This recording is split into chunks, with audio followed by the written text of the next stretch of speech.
teman-teman, Bapak Ibu yang dikasihi oleh Tuhan Yesus Kristus. Pada siang hari ini bertemu kembali dengan saya, Johnny Haseswa. Pada siang hari ini saya akan mengajak kita untuk melihat dari catatan Alkitab, yaitu kata "Ya Tuhan". Kita tahu bahwa kata "Ya Tuhan" itu muncul sebanyak 14 kali. Dan hal ini dicatat dengan jelas oleh penulis Alkitab.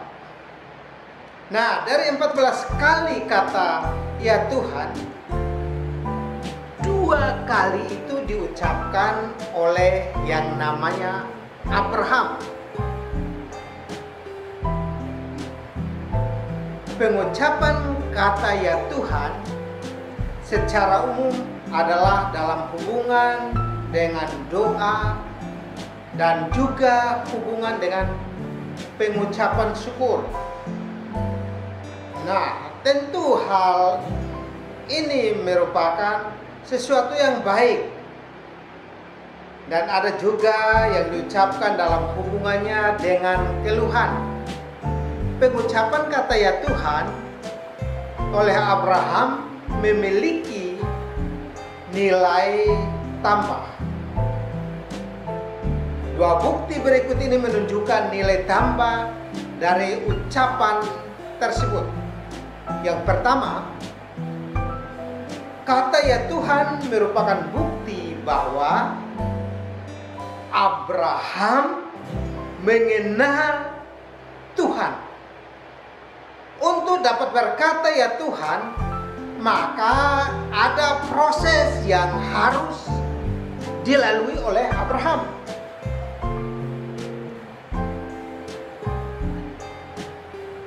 Abraham dapat berkata "Ya Tuhan" karena ia membuka hatinya dan telinganya untuk mendengar suara Tuhan.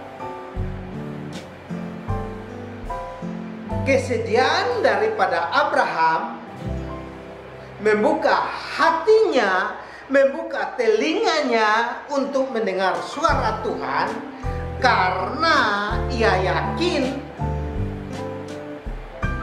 bahwa itu benar-benar suara Tuhan. Keyakinan itu sendiri muncul karena Abraham mengenal Tuhan. Jadi respon "Ya Tuhan" itu muncul disebabkan karena Abraham sudah mengenal Tuhan dengan baik. Abraham mengenal Tuhan sebagai pribadi yang memanggilnya untuk pergi meninggalkan negerinya. Abraham mengenal Tuhan sebagai pribadi yang dipanggil untuk meninggalkan sanak saudaranya. Abraham mengenal Tuhan karena ia dipanggil untuk pergi dari rumah bapaknya.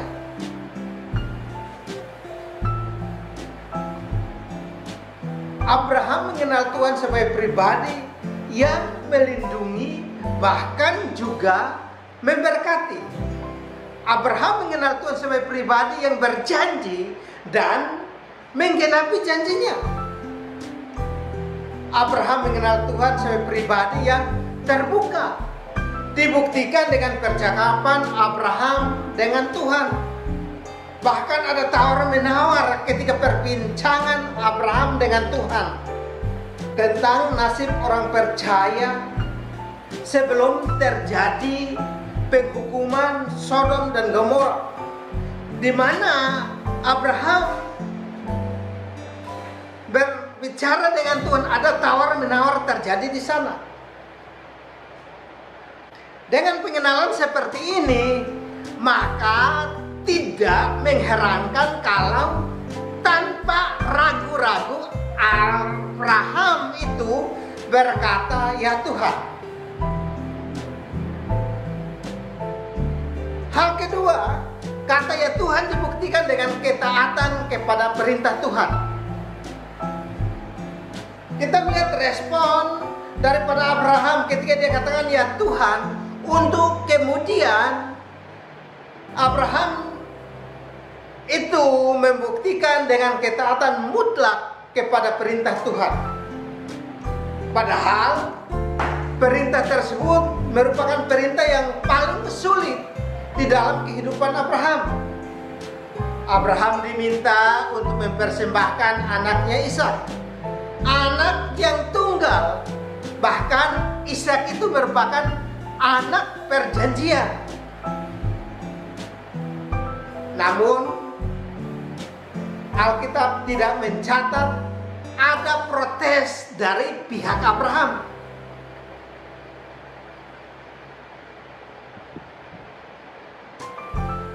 Tidak ada protes sedikit pun. Hal ini merupakan contoh dari orang yang satu kata dengan perbuatan. Perintah Tuhan yang kedua adalah perintah untuk berhenti melakukan perintah Tuhan sebelumnya. Hal tersebut tentu tidak mudah, karena Abraham bisa berkata bahwa Tuhan itu pelin-pelan. Kemarin disuruh persembahkan Ishak, sekarang disuruh berhenti persembahkan Ishak. Namun Abraham tidak berlaku seperti itu. Dia tetap taat pada perintah Tuhan. Disuruh berhenti, Abraham berhenti tanpa protes, bahkan tanpa keluhan. Pengalaman hidup kita memang tidak bisa sama dengan Abraham, tetapi prinsip hidup yang dimiliki oleh Abraham itu seharusnya menjadi prinsip hidup kita juga. Kita harus mengenal Tuhan dengan sungguh-sungguh, sehingga kita peka terhadap suara Tuhan. Kita harus berkata ya kepada Tuhan, dan itu harus kita buktikan dalam tindakan kita. Jangan sampai kita protes terhadap Tuhan. Katakan ya dan lakukan itu saja, dan percaya ketika kalau kita katakan ya Tuhan, maka pasti kita punya pengenalan kepada Tuhan yang benar sebagaimana Abraham melakukan. Tuhan Yesus memberkati kita semua.